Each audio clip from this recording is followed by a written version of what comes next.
자, 가수 김호중 씨가 음주운전 뺑소니 의혹에도 불구하고 어제 공연은 예정대로 진행을 했습니다. 김호중 씨는 자신의 심경을 공연장에서 밝혔는데요. 오늘도 공연은 그대로 진행이 됐습니다. 영상 먼저 보겠습니다.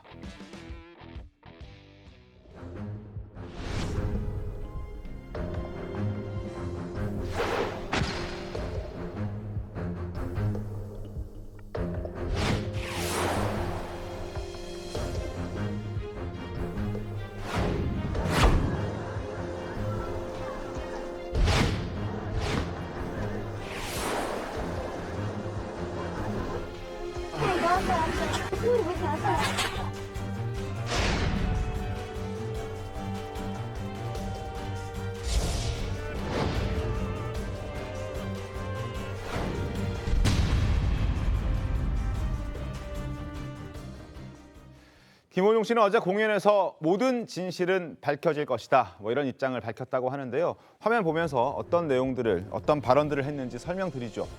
첫 심경 고백입니다. 모든 진실은 밝혀질 것이다.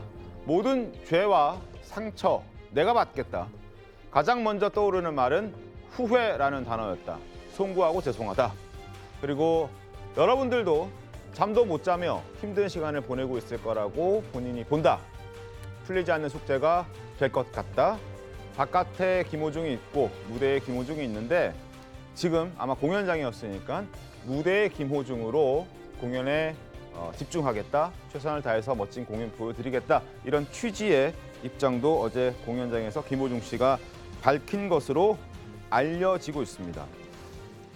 공연장에서 김호중 씨가 처음으로 심경을 고백했고 그동안에는 소속사를 통해서 입장에 나왔었는데 간접적인 어떤 입장이 나왔었던 반면에 어제는 직접 이야기를 했습니다. 아마 여러 논란 속에서도 자신의 공연을 보기 위해서 또 본인들을 확인하기 위해서 공연장을 찾아준 팬들을 외면할 수 없었겠죠. 그런 차원에서 일단 자신의 입장을 밝힌 것으로 보여지는데 저 입장들을 보면 어느 일부는 인정하는 것 같고 그러나 여전히 음주에 대한 얘기는 없어서요. 그 부분에 대해서는 아직 좀 선을 좀 긋고 있다는 느낌도 듭니다. 어떻습니까? 네, 어찌됐든 어제 공연이 첫 공식 석상이잖아요. 네. 대중 앞에 나서는 순간이고 그리고 김호중 씨 같은 경우에는 팬덤이 굉장히 많은 가수이기 때문에요. 네.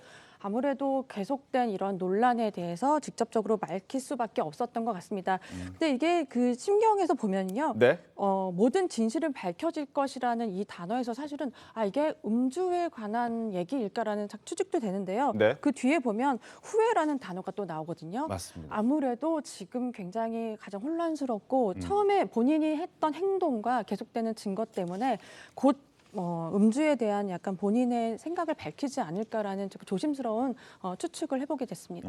직접 이런 공연장에서의 어떤 네. 행태가 아닌 네. 어떤 정식으로 입장을 좀 밝힐 수도 있을 것이다. 더 왜 그러냐면요. 네. 그 약간 또 그 대중들, 그러니까 팬들 앞에 모인 거잖아요. 네. 그 얘기를 한 거 보면은 가수 김호중으로 나서는 이 시간만큼은 노래를 부르겠다는 생각이잖아요. 네. 그래서 아무래도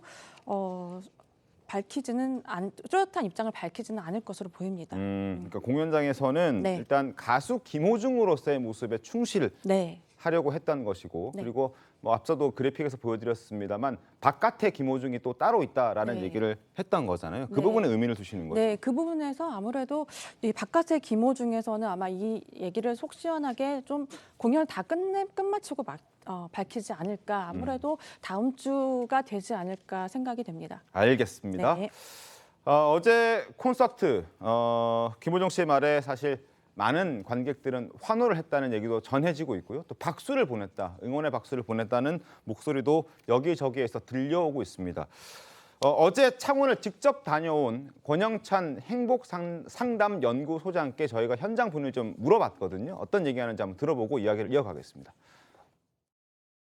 일단 현장에서 팬들도 뵀는데 굉장히 좀 조심스러워들 하시죠. 몇몇 팬분들은 이제 티켓을 환불하려고 했는데 이제 환불을 하려면 벌써 시일이 이게 딱 애매한 시점에 딱 터져버린 거죠.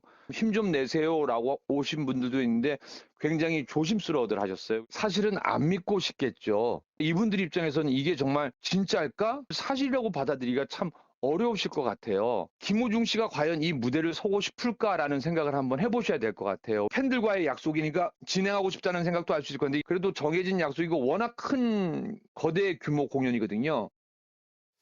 자, 지금 권영찬 소장의 얘기는 가수이기 때문에 무대를 서서 완벽한 무대를 보여주는 컨디션이 되어야 하는데 그러지 못하는 외부의 환경이 있고 상황이 있기 때문에 김호중 씨가 저 무대에 서는 게 맞느냐 아니냐를 소속사와 김호중 씨가 한번 따져봐야 된다 뭐 이런 얘기를 하는 거거든요. 사실 그게 좀 영향을 많이 받겠죠. 아무렇지 않은 듯 보이긴 해도 사실 네. 노래를 부르고 있지만 저 마음속에는 앞으로 있을 어떤 상황들에 대한 생각들이 계속 지워지지 않았을 거 아니에요. 네, 계속돼서 경찰의 증거들이 나오고 있고 네. 김호중 씨 음주 여부에 대해서 계속 나오고 있잖아요. 음. 아마 속이 굉장히 시끄러울 겁니다. 하지만 또 김호중 씨 같은 경우는 팬덤이 너무나 강하기 때문에 이 팬덤을 또 무시할 수는 없잖아요. 그런데 또 팬들과의 약속이라고. 그러니까 예를 들어 김호중 씨나 뭐 다른 가수들도 마찬가지예요. 이 팬덤이 많은 가수들의 경우에는요. 본인의 얘기를 하기도 하지만 그 팬들의 입장에서 좀 생각하는 경우가 조금 있어요. 그래서 내가 이 행동을 했을 때 팬들이 좋아할까? 좋아하지 않는다면 하지 않는 경우가 좀 많거든요. 근데 이 경우는 지금 음주 여부에 대해서 뺑소니 같은 거는 인정이 됐지만 음주 네. 여부에 대해서 정확히 말을 하지 아직은 않았기 때문에 공연은 공연장에서만큼은 그냥 계속 가지 않는 것 같습니다. 네. 알겠습니다. 뭐 이 행동을 했을 때 팬들이 좋아할까, 팬들이 어떻게 생각할까 하는 부분은 김종혁 의원님 정치인이랑 사실 비슷해 보이기도 합니다. 정치인들도 마찬가지 아닙니까? 어떤 행동을 하고 말을 할 때 항상 이 지지자들, 지지층들을 염두에 두고 얘기하는 거 그런 거 아닙니까? 맞죠. 네. 뭐 공인이라는 게 다 그렇잖아요. 개인이 아니기 때문에 그 모든 행동에 대해서 그 남들의 시선, 유권자가 됐든 팬이 됐든 네. 그분들의 시선과 입장 이런 것들을 생각할 수밖에 없는데, 근데 저는 지금 그 김호중 씨 밝히신 거를 보면 네. 진실은 밝혀질 것. 이렇게 네. 얘기하는데 이거는 대개 나는 사실 죄가 없습니다라고 얘기하는 분들이 항상 하시는 레토릭이잖아요. 근데 그 다음에 죄와 상처도 얘기하시고 또 후회, 종구, 죄송하다 이런 얘기는 또 뭔가 내가 잘못했다라는 걸 할 때 말하는 건데, 그러니까 두 가지 입장이 다 섞여 있는데 그 얘기를 보면 아마 나는 술을 안 마셨지만 그러나 그 이후에 내가 뭐 뺑소니를 하고 그다음에 뭐 그 다른 대리 출석을 시키거나 뭐 이런 여러 가지 문제는 제가 잘못한 것이다. 그런 식으로 지금 정했나? 그런 식으로 입장을 정했나? 아마 발표를 나중에 얘기를 하더라도 그런 식으로 얘기를 하기로 입장을 정했나? 이런 생각이 들더라고요. 그러니까 이건 모르겠습니다. 이거는 이제 또 경찰에서는 또 소변 검사나 이런 것들을 통해서 그렇게 추정된다라고 얘기하지만 그게 또 엄밀한 증거가 되는지 여부는 잘 모르겠어요. 네. 그렇다면 법적인 증거가 되지 않는다면 그렇다면 본인으로서는 뭐 음주는 안 했습니다라고 또 계속 얘기할 수도 있다라는 생각이 들고, 그런 쪽으로 입장을 정한 것 같다. 입장을 정한 것인지 뭐 그게 진실인지 거짓인지 저희는 알 수는 없습니다만 어쨌든 말한 얘기만으로 봐서는 그런 뉘앙스로 들립니다. 알겠습니다. 자, 김호중 씨가 어제 공연장에서 했던 그 입장들 화면 다시 한번 좀 보여주시겠습니까? 진실. 과연 이 진실이 무엇인가에 대해서는 아직 확실하게 우리가 무엇인지 단정할 수는 없습니다. 술인지 아니면은 사고 후 미조치인지 어디에 대해서 진실을 밝혀질 것이다, 입장을 낼 것이다 라는 부분은 저희가 아직 확실하게 말씀을 드릴 수 없는 그런 상황이고, 그러나 모든 죄와 상처, 후회, 송구, 죄송하다, 어쨌든 본인이 사고 후 미조치하고 달아났던 부분, 이탈했던 부분에 대해서는 뭐 영상이 존재하고 본인도 그 부분은 인정하고 있는 것으로 알려져 있기 때문에 거기에 대해서 아마 얘기를 하는 것 같습니다. 그리고 팬들에 대한 걱정도 하고 있고요. 그리고 쉽게 풀릴 문제는 아니다라고 본인도 인식을 하고 있는 그런 상황입니다. 바깥의 김호중이 과연 어떤 얘기를 할지 저희가 좀 기다려봐야 될 것 같은데 궁금해지는 대목입니다. 권인석 대변인은 어떻게 보세요?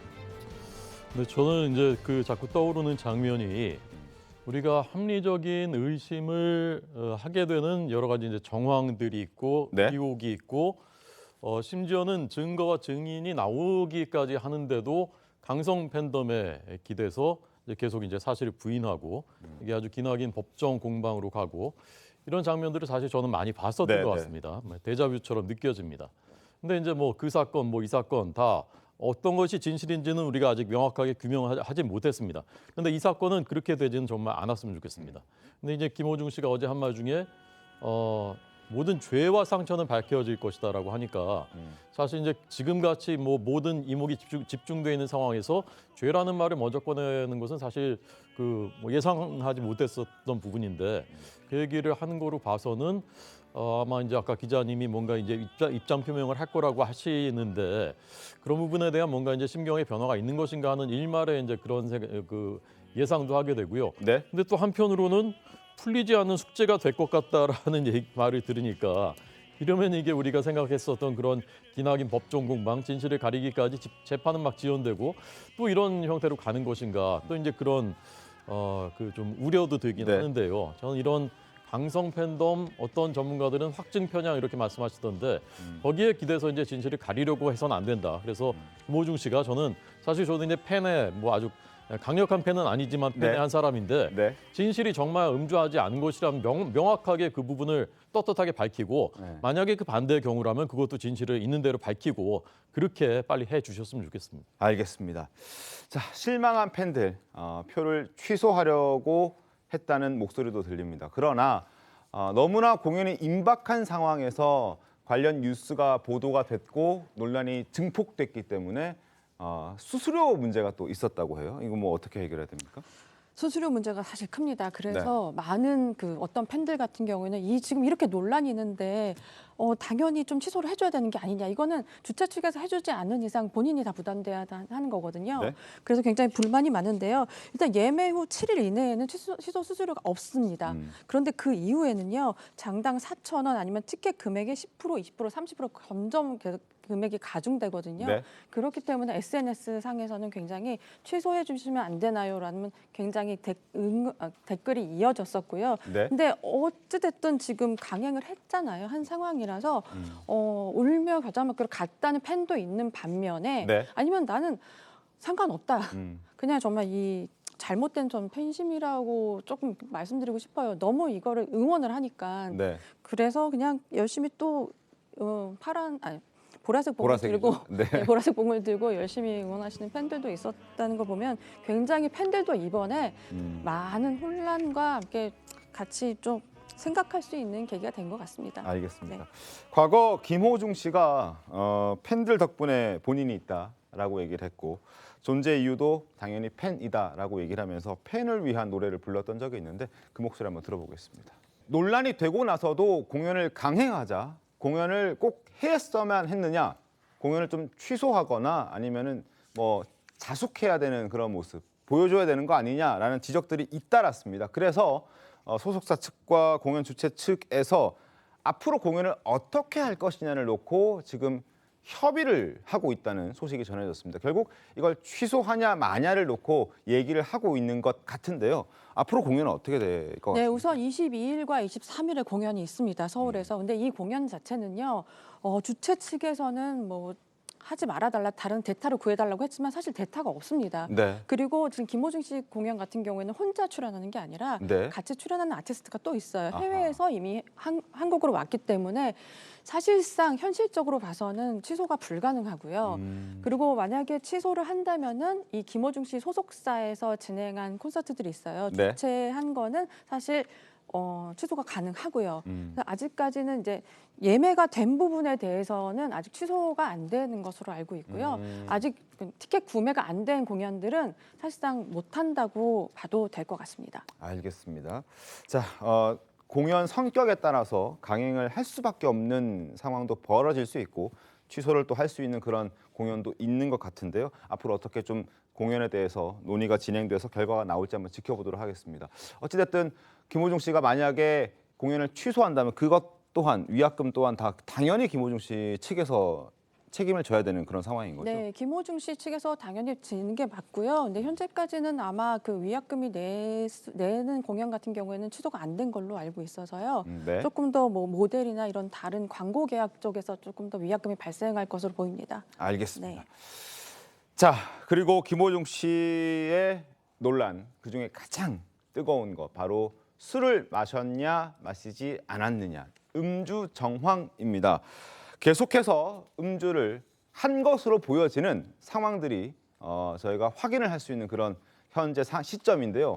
하나 더 보겠습니다. 화면을 보시면 새로운 게 보이시죠? 가장 위에 있는 거. 지난 9일 오후 4시 10분쯤 강남 땡땡 스크린 골프장에 김호중 씨가 갔다. 여기에서도 스크린 골프장에 가서 맥주를 주문했다라는 내용이 새로 눈에 띕니다. 6시쯤에 소주 7병과 맥주 3병을 주문했다는 내용, 유흥주점으로 이동했다는 것, 그리고 유흥주점에서 대리기사로 이동했다는 것, 접촉사고를 냈다는 것, 그리고 편의점에서 맥주캔 4캔을 구매했다는 것까지 어제 저희가 상세하게 말씀을 드렸고, 오늘 새로 나온 내용은 6시 이전에도 지인들과 강남의 한 스크린 골프장에 가서 골프를 쳤는데 그때 맥주를 주문했다. 자, 맥주를 주문했는데 몇 병을 주문했는지, 그리고 여기에서 김호중 씨가 마셨는지 안 마셨는지는 아직 확인되지 않았지만 어쨌든 이동할 때마다 그 공간이 어디든지 간에 항상 술이 등장한다라는 부분은 저희가 좀 아주 주의 깊게 봐야 할 것 같습니다. 강성필 대변인님, 일단 스크린 종종 치시잖아요. 네. 술 주문하십니까? 저는 하지 않습니다. 자, 스크린 치면서 술을 주문했을 때 네. 그건 어떤 거라고 보십니까? 아니 이제 스크린이라는 게 사실 이제 어떻게 보면 오락장이잖아요. 네. 이렇게 사교를 위해서 친소를 위해서 하는 과정에서 사실 이제 스크린은 가서 술을 시키는 경우도 많이 있는 걸로 저도 알고 있어요. 그런데 이제 중요한 것은 이제 술을 그렇게 먹었을 때는 그 이후에는 음주운전을 안 하는 게 기본적인 상식 아니겠습니까? 네. 그런데 이제 김호중 씨 같은 경우는 사실 계속해서 일반적이지 않은 상황이 연속되니까 우리가 사실 우연히 계속되면 계획이라는 말을 하잖아요. 그리고 이분께서 이제 사고 직후에 네. 200m를 더 전진을 하셨고 네. 거기서 차를 멈춰 세우고 전화를 한 게 CCTV에 포착이 됐어요. 네. 그리고 나서 호텔에 가서 자기 집이 아닌 호텔에 가서 호텔 가기 전에 편의점에서 맥주 4캔까지 샀다는 것은 직접 샀죠, 그거. 네, 그러니까 저는 개인적인 의견입니다만 이게 어떤 법적 조력을 좀 받아가지고 조금 한 행동이 아닌가라고 합리적으로 의심을 할 수밖에 없다. 알리바이를 위해서. 네, 그렇습니다. 왜냐하면 차후에 이제 그 체내에서 이제 알코올이 검출이 됐잖아요. 음주 하지만 자체. 그 정확한 시간은 이제 추측이 되지 않잖아요. 그런데 어쨌든 운전을 하기 전에 마셨는지 운전한 후에 마셨는지에 대해서는 알 수 없기 때문에 이러한 것에 대해서 조금 알리바이를 좀 만들지 않았나. 근데 현행법상 이게 음주 운전 같은 경우는 증명이 되려면 음주 수치를 측정을 해야 되잖아요. 그렇기 때문에 이러한 것들을 좀 법적으로 조력을 받아서 좀 행동한 것이 아닌가라는 의심이 좀 들고요. 어쨌든 저는 김호중 씨가 많은 분들한테 사과를 했잖아요. 근데 네. 사과라는 게 원래 조건이 있잖아요. 첫 번째 신속하게 해야 되고, 두 번째 대상이 명확해야 되고, 세 번째가 그 내용을 정확히 말을 해야 됩니다. 이 세 가지를 바탕으로 듣는 사람이 이 사과하는 사람의 진정성을 판단하고 그 이후에 어떤 다른 길이 열리는 건데 이런 면에 있어서 많이 미숙하지 않았나 그렇게 생각합니다. 알겠습니다. 공연장에서 밝혔던 입장에 대해서 좀 아쉽다라는 평가까지 해주셨고, 어찌됐든 모든 공간에 김호중 씨가 등장하는 모든 공간에 술도 함께 등장한다는 사실 저희가 다시 한번 확인할 수 있었습니다. 그리고 사고 당일 술자리에 동석한 사람들이 꽤 있다고 하죠. 6명이나 된다고 하는데 그중에서 유명한 개그맨과 래퍼 출신 가수가 함께 있었다고 합니다. 참고인 조사를 통해서 아마 김호중 씨가 술을 마셨는지 안 마셨는지를 경찰은 확인을 지금 하고 있을 것 같은데요. 경찰 조사 결과가 혹시 나왔습니까? 어때요? 아닙니다. 아직 결과가 안 나왔고요. 이 두 사람은 사실 지금 계속 누구냐 지금 이니셜로 네. 추측만 되고 있잖아요. 이들도 지금 굉장히 지금 말을 아끼고 있는 상황이고 지금 움츠러들고 있어요. 왜냐하면 그렇죠. 자기네 이름이 공개되는 순간 네. 사실 파장이 너무 더 커질 것이거든요. 그리고 저는 사실 살짝 궁금했던 건 이 강남 스크린 골프장에서 맥주 주문, 사실 스크린 맥주 가면요.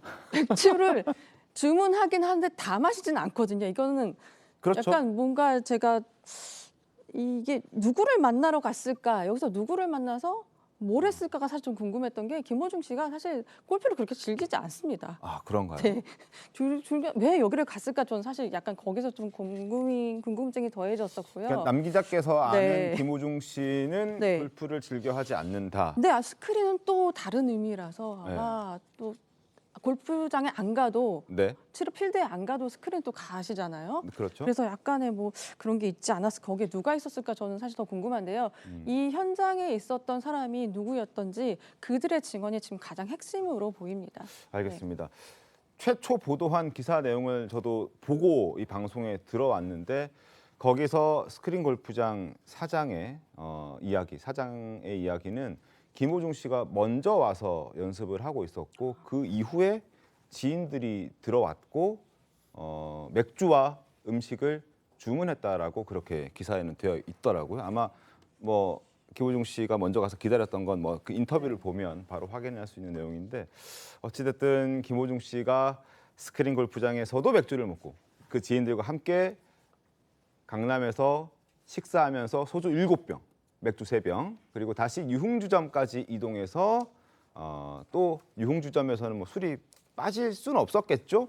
주문을 했을 것이다라고 얘기를 했고 김호중 씨의 소속차에서는 입은 됐지만 술잔에 입은 됐지만 술을 마시지 않았다라고 지금 입장을 내놓은 상태입니다. 자, 김호중 씨를 골프를 치는지 안 치는지까지 아실 정도면 김호중 씨와 좀 인연이 있었을 것 같다는 생각도 드는데 혹시 김호중 씨가 술을 함께 하신 적이 있습니까? 네, 데뷔 초에 이제 저녁자를 하면서 가볍게 한 적은 있는데요. 사실 저는 이번에 되게 이 패턴을 보고 사실 놀랐던 게 네. 여러 군데를 되게 많이 다니면서 계속 마시잖아요. 마셨는지 안 마셨는지 아직 확인 안 했지만 죄송합니다. 주문한 것만 확인. 네, 주문을 했는데 네. 그렇게 음주량이 많지는 않았었어요. 아. 네, 그러니까 이게 혈중 알코올 농도의 농도 수치가 사실 가장 중요한 네네. 타입인데 마시긴 마십니다. 절대 뭐 안 마시거나 이런 상황은 아니고요. 네. 그래서 저는 이번에 조금 본인이 직접적으로 콘서트장에서 뭐 어느 정도의 입장 표명을 한 만큼 네. 조만간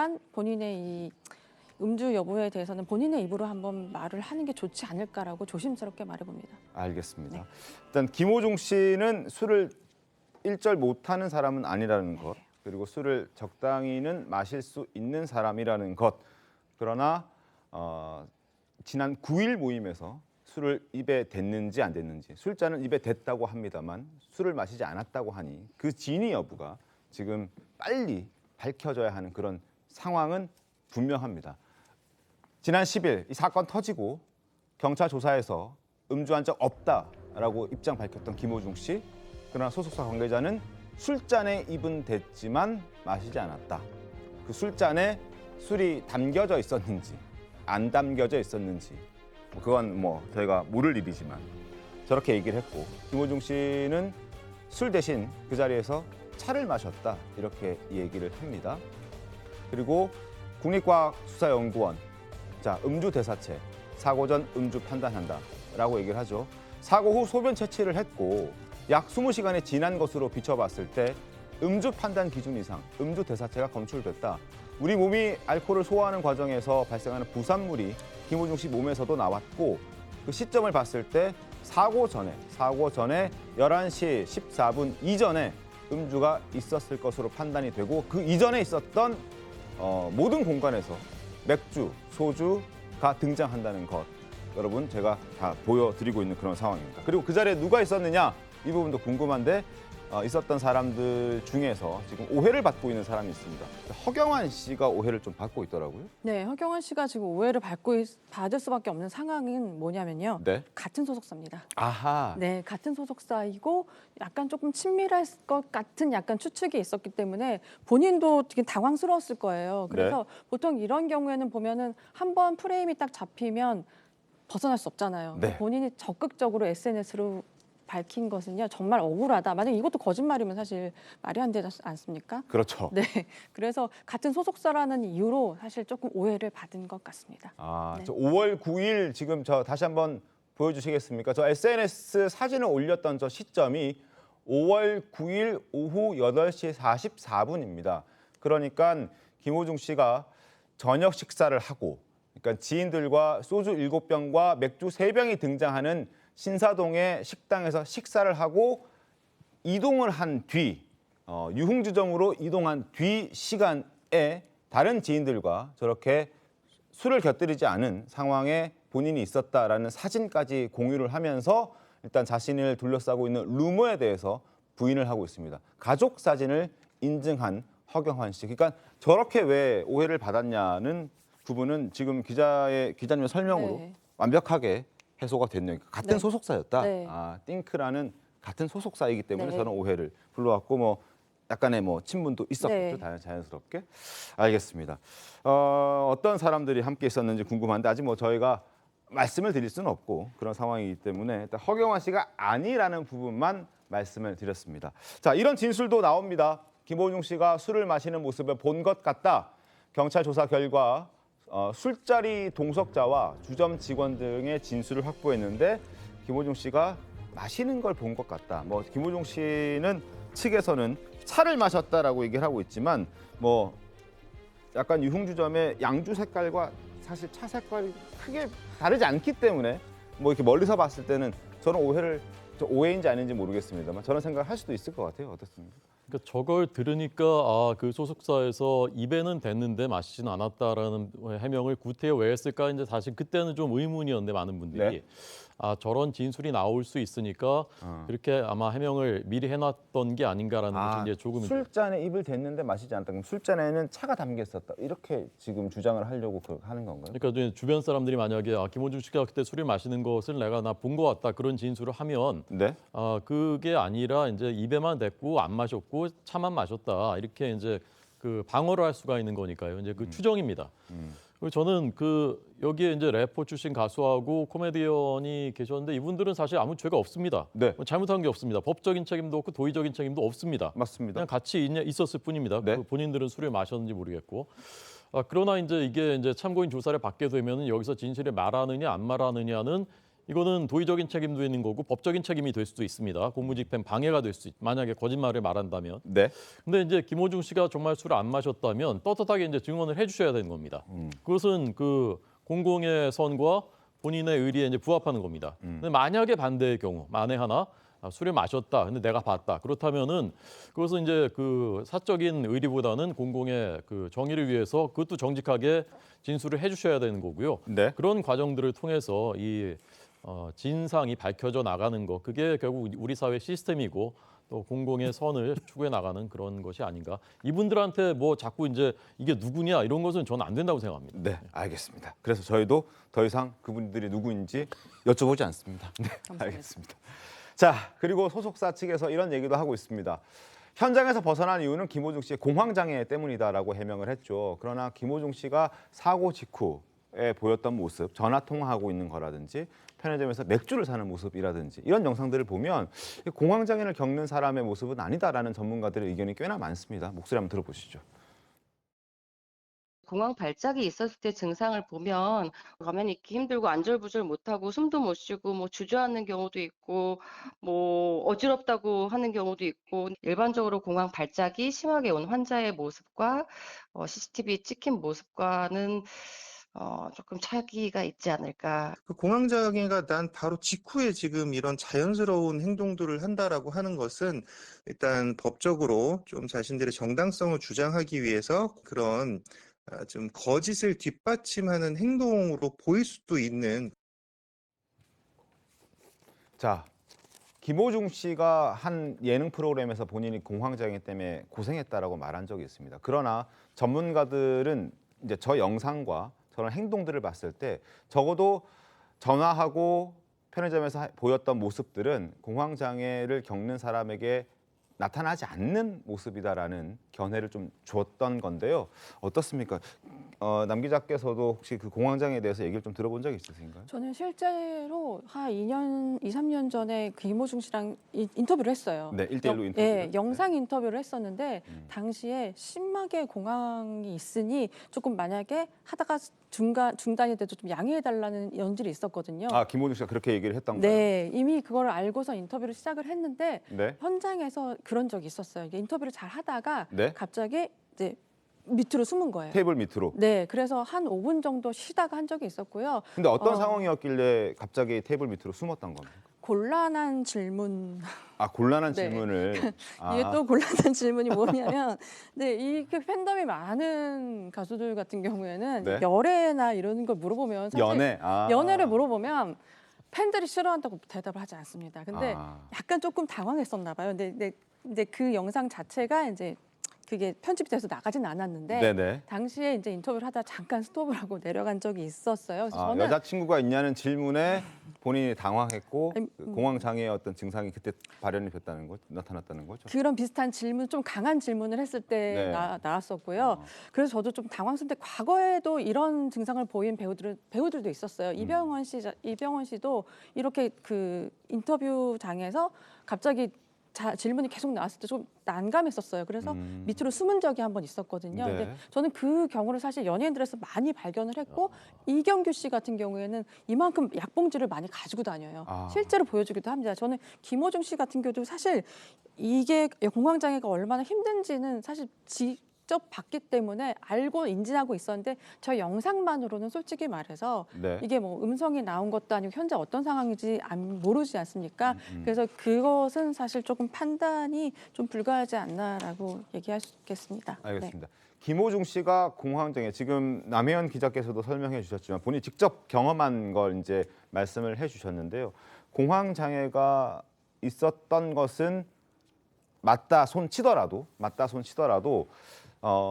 당시 저 상황, 그러니까 사고를 일으키고 그 자리를 이탈했을 때, 뺑소니를 했을 때, 저때 상황에서의 공황장애 때문에 저렇게 했다라는 부분은 확인이 조금 더 필요하고, 그리고 적어도 지금 보여지는 저 영상들, 호주머니에 손을 넣고 전화를 하면서 걸어가는 모습, 그리고 편의점에서 음료수를 고르고 편의점을 나가려다가 뒤돌아서서 다시 맥주를 구매하는 저런 모습들은 적어도 공황장애를 겪는 사람의 모습은 아닌 것 같다라고 설명을 또 해주셨습니다.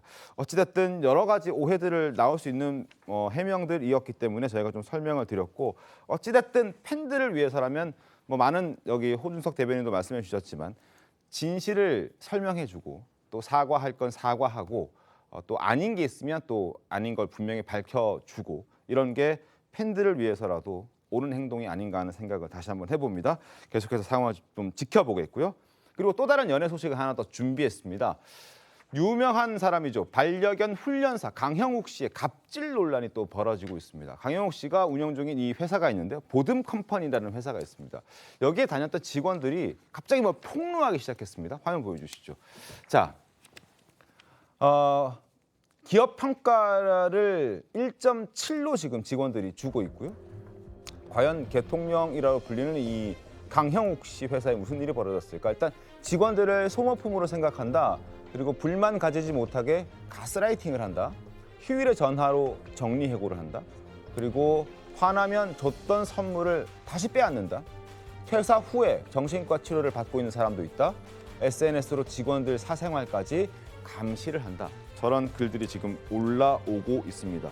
물론 회사에 불만을 가진 직원들이 있을 수 있습니다. 그게 이제 몇 명 뭐 그럴 수도 있죠. 그러나 굉장히 많은 사람들이 불특정한 많은 사람들이 동일한 이야기를 하고 있기 때문에 강형욱 씨 회사에 진짜 강형욱 씨가 정말 갑질한 거 아니냐라는 뭐 의심이 좀 들긴 하거든요. 어떻습니까? 네, 저도 이 보도를 보고 굉장히 충격적이었는데요. 강형욱 씨 같은 경우는 개통령이라고 불리잖아요. 맞습니다. 굉장히 이분 역시 팬덤이 많습니다. 그리고 강형욱 씨가 하는 얘기들에 대해서 굉장히 신빙성이 있고 제가 한 2년 전에 만났었어요. 인터뷰 때문에. 강형욱 씨도 만났었어요. 네. 네, 만났었는데 아주 좋습니다. 네. 강형욱 씨를 만난 제 느낌은 어땠냐면 어땠습니까? 너무나 유명한 사람이고 네. 그 당시에 이게 굉장히 유일해요. 이렇게 열심히 강아지 애견 사업을 확장을 하고 설명을 하잖아요. 네. 그 본인의 책임감이 어느 정도인지 굉장히 인지를 하고 있단 말이에요. 그리고 그 당시가 언제였냐면 대선 즈음이었어요. 그래서 대선쯤. 예, 양 당에서도 굉장히 아마 관심이 많았던 것으로 저는 알고 있는데요. 네. 왜냐하면 굉장히 뭐 사업적으로도 뭐 일에서도 굉장히 열심히 하는 청년이기 때문에 네. 저 되게 그게 기억이 나요. 제 나이 아직 40이 안 됐어요. 그 당시는 그랬습니다. 그래서 굉장히 아직은 이 일에 너무 몰두하고 싶고 되게 열심히 하고 싶다라는 말을 굉장히 피력한 그 사람이 이런 행동을 했을까는 사실 좀 충격적인데요. 직접 만나 보셨을 땐 전혀 이럴 거라고 이런 거는 저는 사실은 생각하지 못했다. 생각하지 못했죠. 그렇지만 또 이렇게 보통 연예계에서 비투나 미투나 이런 게 왔을 때는 사실 기본적으로 증언이 따르지 않습니까? 근데 네. 이번에 지금 너무 많아서요. 네. 일단은 그 내용을 전혀 무시하고 갈 수는 없지만 강영욱 씨 측에서도 빨리 이런 논란이 있었으니 빨리 조금 하루속히 본인의 입장을 밝혔으면 하는 바람입니다. 알겠습니다. 그래서 강형욱 씨와 이 논란에 관련된 기사들의 제목을 보면 이중성, 양면성 뭐 이런 단어들이 꽤나 많이 등장을 합니다. 자, 강형욱 씨의 일상생활을 하나 보여드리겠습니다. 유튜브 영상인데요. 한번 보고 이야기를 이어가죠. 오늘 하루 일정이 어떻게 되세요? 사실 제가 여기 대표이기는 한데 진짜 대표로서 내가 하는 일이 없어요. 진짜로. 이거는 제가 뭐 진짜 사실 일은 아내가 다 해요. 평소에 우리 훈련사님들 훈련 어떻게 하나 이렇게 몰래 앉아가지고 지켜보거든요. 제가 이렇게 보면 우리 훈련사들이 되게 싫어해요. 식사는 그럼 맨날 회사에서 같이 하세요? 같이는 잘 안 하고요. 저 별로 안 좋아해요, 저랑 먹는 거. 지금도. 그래서 일부러 제가 피해서 먹어요. 식사할 때도 네. 일 얘기를 하시나요? 아니, 난 일 얘기는 안 하고 훈련 얘기하죠. 근데 별로 안 좋아하는데. 자, 저런 모습들을 강형욱 씨가 많이 보여줬었죠. 뭐 따뜻한 모습도 있었고 뭐 직원들이 싫어한다는 얘기도 나왔지만 뭐 이러한 갑질 때문에 저런 표현을 본인이 썼다고 저 영상에서는 전혀 생각할 수 없는 그런 모습이었고, 그런데 공교롭게도 강형욱 씨가 운영하고 있는 그 보든 컴퍼니라는 그 회사가 잠시 영업을 중지한다라는 얘기가 나왔습니다. 근데 참 이게 이해가 안 되는 것이, 지금 보시죠. 이게 2022년에 비해서 2023년 지난해 영업이익이 3배나 올랐습니다. 7억 정도의 규모의 회사였던 보든 컴퍼니가 1년 사이에 3배나 급증해서 20억 원이 넘는 영업이익을 올린 회사인데, 다음 달 6월 30일을 마지막으로 반려견 교육 서비스를 전면 종료한다라는 공지를 보든 컴퍼니 홈페이지에 올렸단 말이죠. 이렇게 잘 나가는 회사를 왜 갑자기 서비스를 종료할까? 혹시 이것 때문은 아닐까라는 의심이 좀 드는 대목이거든요. 그래서 이거는 심리적으로 합리적인 의심이 갈 수밖에 없는 상황이고요. 네. 그리고 강영욱 씨 하면은 연예계에서도 굉장히 유명한 게 유명 연예인들이 자신의 애견을 데리고 가서 훈련을 같이 시키거나 같이 인터뷰를 하는 장면이 굉장히 많아요. 유튜브로 하고. 그렇기 때문에 아마 보시면 그 영업이익이 많이 났다고 하는데요. 용품 관련해서는 그렇게 이익이 나지 않았지만 이제 훈련이나 네. 이게 만나서 실제로 이렇게 교육을 하는 과정에 있어서는 굉장히 이익이 많이 난단 말이에요. 근데 저도 이거를 사실 굉장한 이게 수익원이 가장 있다. 수익 창출이 크게 나는 네, 곳인데. 이거를 한다는 건 아마 이 조짐을 조금 알지 않았을까. 아마 지금 좀 사퇴 수습을 하거나, 보통 이런 경우가 발생했을 때는요. 사건의 당사자들을 만나서 이미 조금 대화를 하는 게 좀 일차적이거든요. 아마 그런 과정이 있지 않느냐도 조심스럽게 추측해 볼 수 있을 것 같습니다. 알겠습니다. 저희도 강형욱 씨와의 연락을 좀 시도해봤습니다. 시도해봤지만 연락이 좀 닿지 않았고, 그래서 본인의 직접 해명은 듣지 못한 상황인데요. 답변을 기다리고 있겠습니다. 어떤 연락을 조금 더 저희가 드려볼 텐데, 혹시라도 답변을 할 수 있는 어떤 상황이 된다면 답변을 주시면 대단히 감사하겠습니다. 저희는 다음 토론으로 가겠습니다. 자, 정치권 이슈로 이제 넘어가겠습니다. 최근 한동훈을 도서관에서 봤다라든지 한동훈이 칼국수 가게에 왔었다더라라든지 뭐 의외의 곳에 등장해서 여론을 떠보는 이런 목격담 정치를 하던 한동훈 전 비대위원장이 위원장 사퇴 이후 처음으로 정부 정책에 대한 자신의 입장을 밝혔습니다. 자, 바로 이겁니다. 선택권을, 우리 지금 해외 직구와 관련해서 지금 최근에 정치권에서 말들이 많고 정부 정책에 대해서 비판의 목소리들이 많은데요. 거기에 대해서 한동훈 전 비대위원장도 입장을 낸 겁니다. 해외 직구에 대해서 어떤 과도한 규제라든지 이런 것들은 선택권을 지나치게 제한하는 것이므로 다시 한번 생각해봐야 된다. 나도 해외 직구 가끔 한다. 적용 범위와 방식도 모호하고 과도한 규제에서 소비자들의 선택권을 제한하는 이런 것들은 다시 한번 생각해봐야 한다라고 본인이 입장을 밝힌 겁니다. 자, 정부 정책에 대해서 입장을 밝혔다라는 부분에 있어서 여러 가지로 해석이 나오고 특히나 요즘에는 국민의힘 전당대회 출마에 대해서 한동훈 전 비대위원장이 나올 거냐 말 거냐 말들도 상당히 많기 때문에 이러한 시점에 저런 얘기를 했다라는 건 복귀 신호 임박이라고 봐도 괜찮겠습니까? 어떻습니까? 아니 근데 그렇게까지 과도하게 추론하는 건 좀 심한 것 같긴 한데요. 근데 네. 저는 드는 생각이 아니 왜 저렇게 무리해서 저런 정책을 펴냈는지에 대해서가 조금 의아해요. 그리고 16일 날 그 정책을 냈다가 바로 오늘인가요? 네. 이제 맞습니다. 정부에서 이제 브리핑 새로 했습니다. 예, 그래서 뭐 지금 아니다 이런 식으로 얘기하고 있는 거 아닙니까? 네. 근데 그동안에 우리가 그 지난번에 총선을 통해서 그 서민들이라든가 우리 어떤 국민들의 경제적인 어떤 어려움이라든가 이런 것들을 제대로 챙기지 못한 거 아니냐라는 지적들을 많이 했잖아요. 네. 그렇다면 어떤 정책을 낼 때 미리 잘 살펴서 얘기를 그 정책을 내놔야지 발표부터 하고 나서 한동훈 위원장이나 다른 뭐 정치인들이 이게 말이 되느냐라고 비판을 하니까 바로 또 그게 아니고요 라는 식으로 발을 빼는 거 보면 아니 아직도 지금 제대로 그 정신을 못 차리고 있나 왜 이렇게 긴장을 안 하지라는 생각이 들어서 저희 당의 입장에서는 국민의 입장에서는 좀 답답하고요. 또 네. 하나 반성할 부분은 저렇게 대선 주자들이 뭐 혹은 정치인들이 얘기하기 전에 우리 당에서부터 저 부분에 대해서 좀 그 쓴소리를 했어야 되는 거 아닌가라는 그런 반성도 하게 되네요. 근데 저거를 직접적으로 한동훈 위원장이 뭐 바로 이제 등판하기 위해서 저런 얘기를 냈다라는 거는 좀 무리한 해석이다. 연결이다. 알겠습니다. 라는 생각이 듭니다. 알겠습니다. 자, 한동훈 전 비대위원장 그리고 함께 당권 경쟁 후보로 거론되는 나경원, 유승민 이 두 사람도 함께 입장을 내놨습니다. 그리고 민주당 역시 입장을 내놨는데 그 전에 다시 한번 짚어드리겠습니다. 한동훈, 나경원, 유승민 모두 이 KC 인증 논란에 비판의 목소리를 냈고 민주당 목소리 한번 들어보시죠.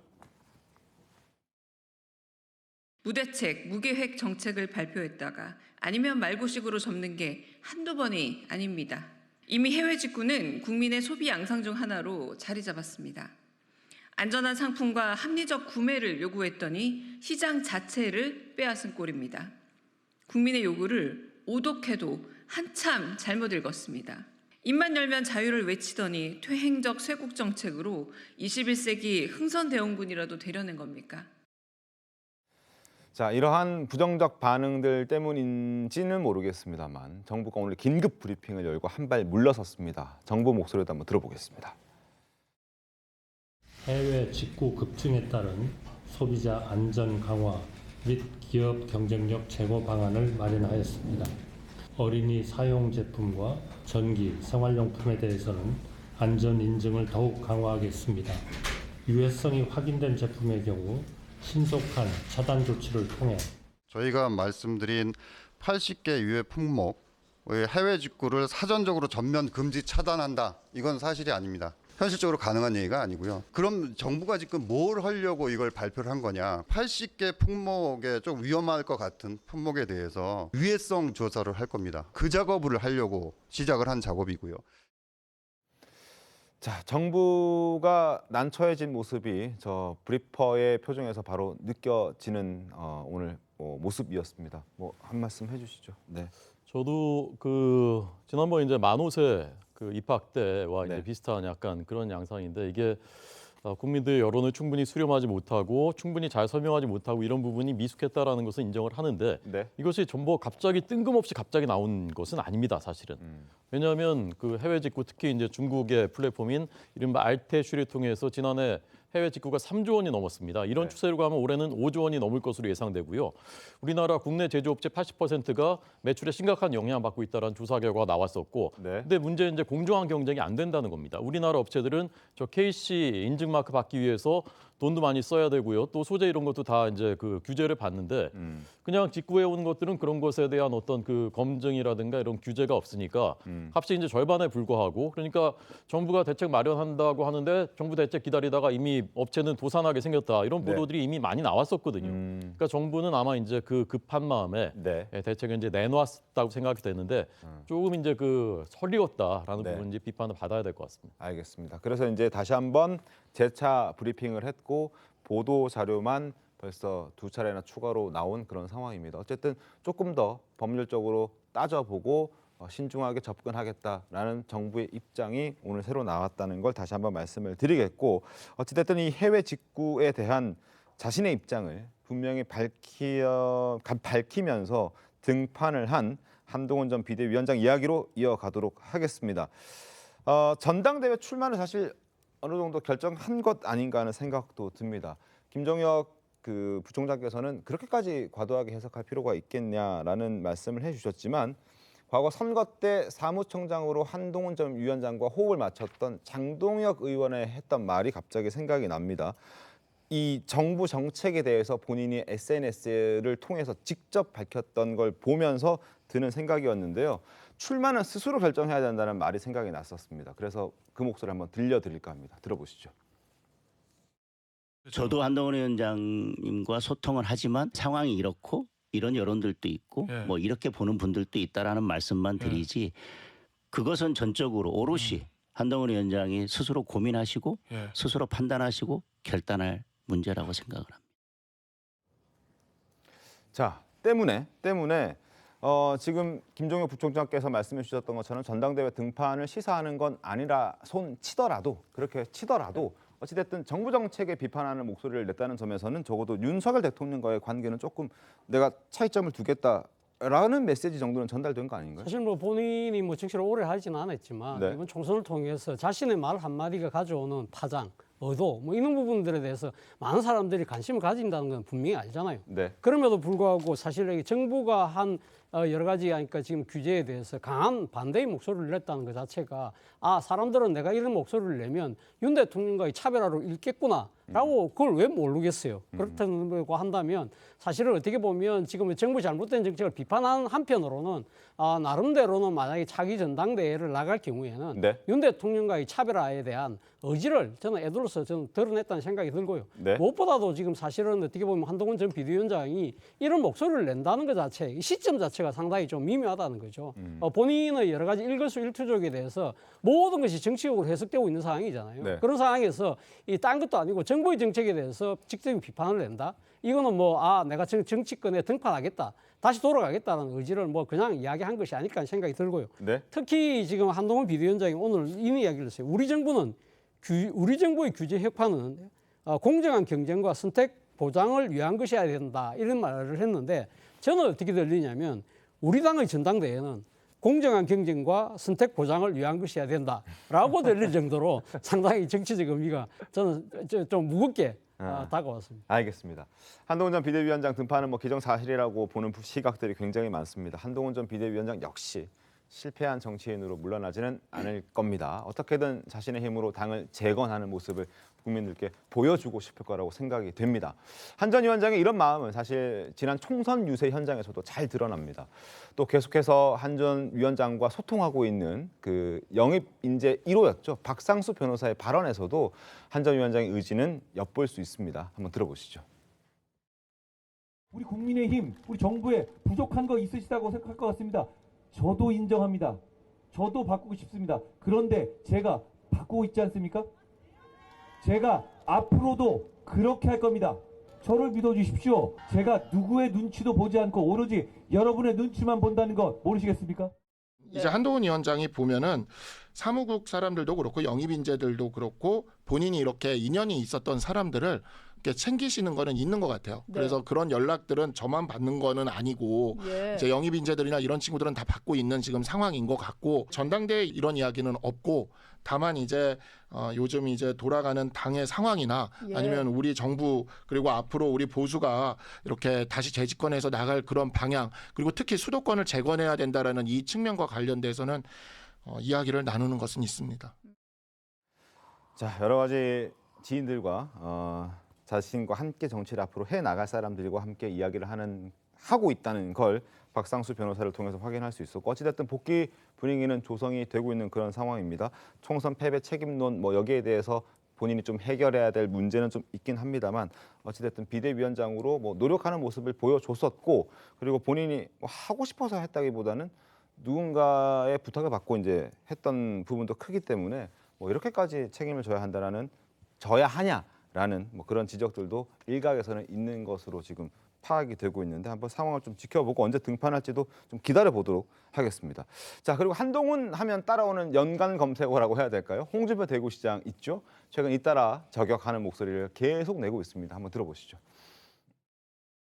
내가 늘 하는 이야기가 우파는 비겁하고 좌파는 뻔뻔하다고 그랬어. 그건 좌파보다 더 뻔뻔한 거야. 나온들 되겠어요? 총선 말아먹고 그럼 총선 말아먹은 사람이 또 지방선거도 말아먹으라고? 우리 당에서 찍어주면 우리 당은 해체해야 돼.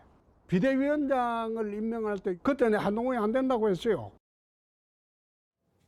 자, 저렇게 지적했던 홍준표 대구시장 오늘도 지적의 목소리가 있었습니다. 본인이 SNS에 썼다가 급하게 지웠다라고 하는데 일단 한동훈 전 비대위원장을 향해서 조국 혁신당이 준비하고 있는 특검을 준비해라 이런 얘기까지 했다고 들리긴 합니다. 어떻게 좀 들으셨습니까?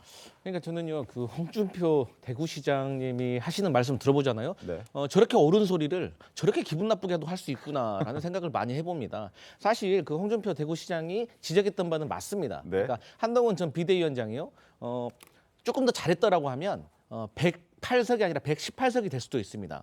하지만 한동훈 비대위원장이요 그것마저도 못했다고 하면 108석이 아니라 98석이 될 수도 있는 거였어요. 네네. 그렇기 때문에 한동훈 전 비대위원장의 모든 잘못은 아닌 거예요. 그런데 그분에게 그래서 총선의 참패를 한동훈 전 비대위원장에게 다 몰 수는 없지만 그런다고 해서 다음 선거, 지방선거까지 한동훈 전 비대위원장에게 다시 맡긴다라는 것은 정치 문법으로도 맞지 않는 것 같아요. 그러니까 얼마 전에 KC 인증도 마찬가지입니다. 정책이라는 것에 좀 준비가 안 된 것 같아요. 그러니까 준비를 더 하셔야 된다는 얘기거든요. 그러면 자질이 있고 팬덤이 있으니까 크게 쓰일 날이 올 것이다. 저는 그렇게 보고 있습니다.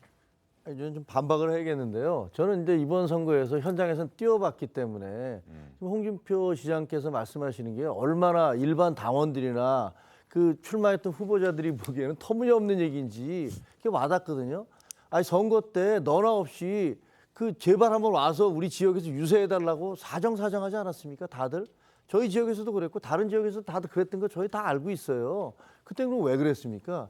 그때는 한동훈 위원장이 와서 하면은 구름처럼 사람들이 모여들고 그리고 우리 지지자들뿐만 아니라 중도층에 있는 사람들도 저희 호수공원에서 연설할 때 보니까 정말 몇천 명이 모여갖고 거기 다 우리 당원만 왔겠습니까? 주변 사람들 다 와서 구경하고 그런 거 보면서 야 이거 괜찮겠다라는 생각을 했으니까 부른 거 아니에요. 근데 선거에서 이게 한동훈 위원장 때문에 선거가 망했다, 말아먹었다라는 표현은 전혀 사실도 아닐 뿐더러 그렇게 얘기하는 것조차가 본인의 어떤 정치적인 이유로 그리고 어떻게 자기 동료들에 대해서 저렇게 말씀하시는지 저것도 참 너무 심하시다. 그러면 그럴수록 오히려 더 상대방이 더 높아지고 자기가 낮아지는 거 아닙니까? 알겠습니다. 홍준표 대구시장 과연 언제까지 지금의 어떤 스탠스, 입장을 이어갈지 한번 지켜보도록 하겠습니다. 다음 주제 가겠습니다.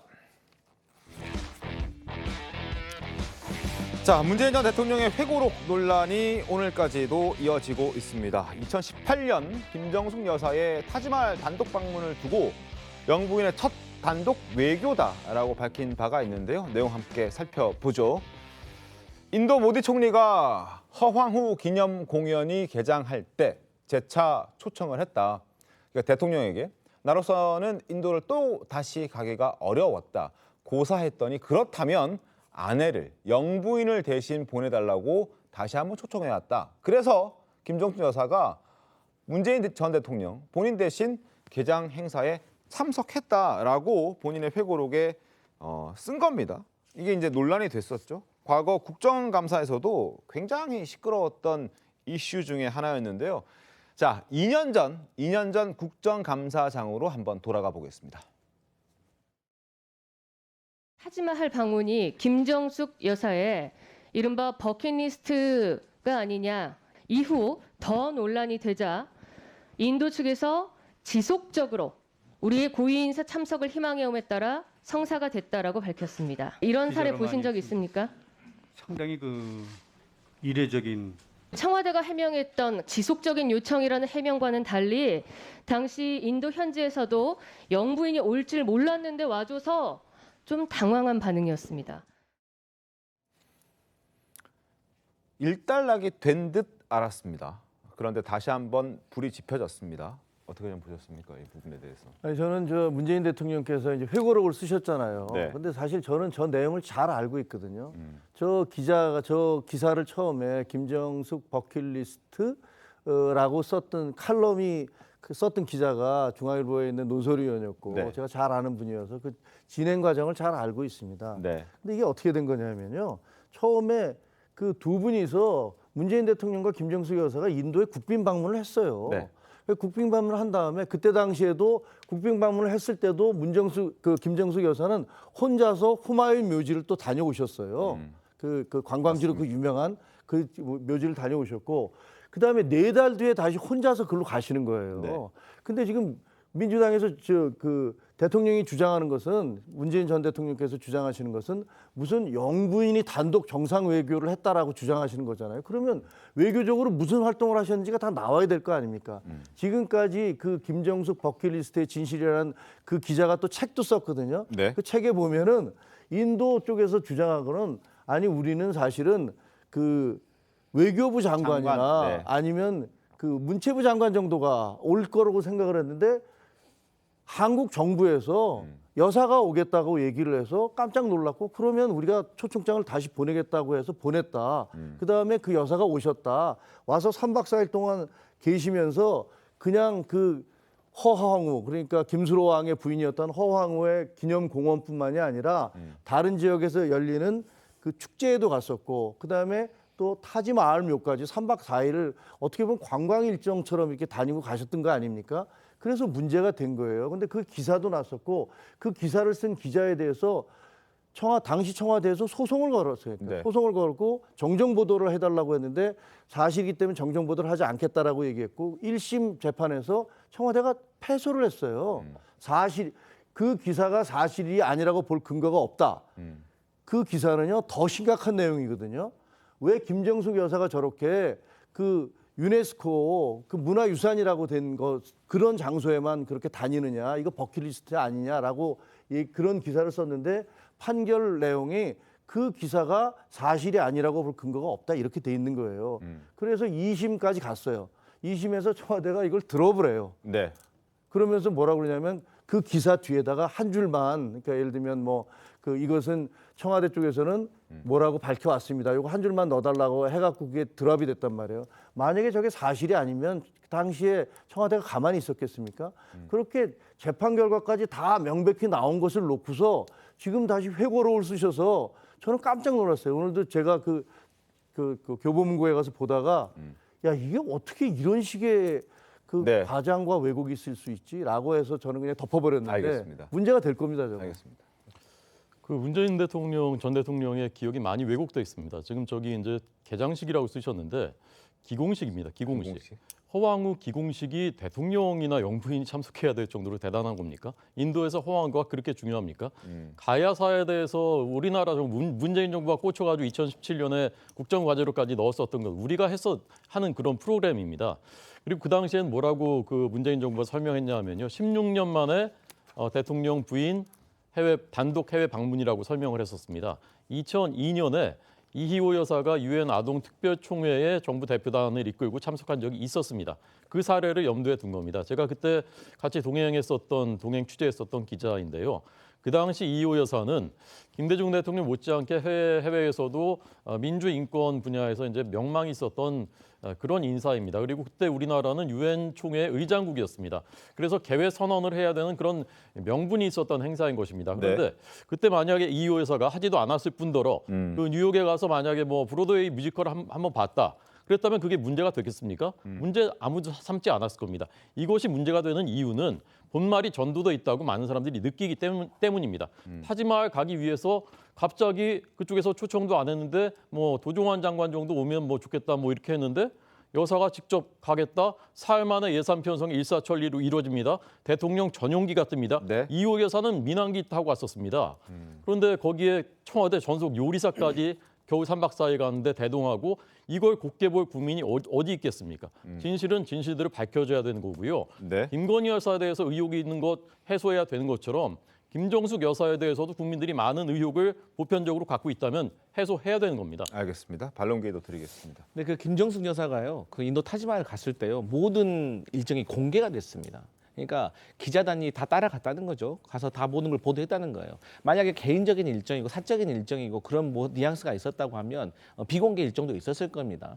근데 더 본질적인 문제는 문재인 대통령이 회고록에서 이걸 얘기를 하셔서 큰 다시 좀 재화된 거 아니겠어요? 근데 문재인 대통령 입장에서는 본인이 모디 총리 만났을 때 본인이 못 간다고 하니 그 총리가 그러면 와달라고 해서 본인이 영부인을 보내겠다라고 말했다는 거 아니겠어요. 그래서 여기에 대해서 근데 자꾸 여당에서 아니 자기 와이프 내 배우자가 해외여행을 나라 돈으로 갔다는 거에 대해서 억울함이 있는 거죠. 그래서 저는 이런 부분에 있어서는 사실 그러면 다시 한번 좀 조사를 해봤으면 좋겠다. 저는 그런 입장입니다.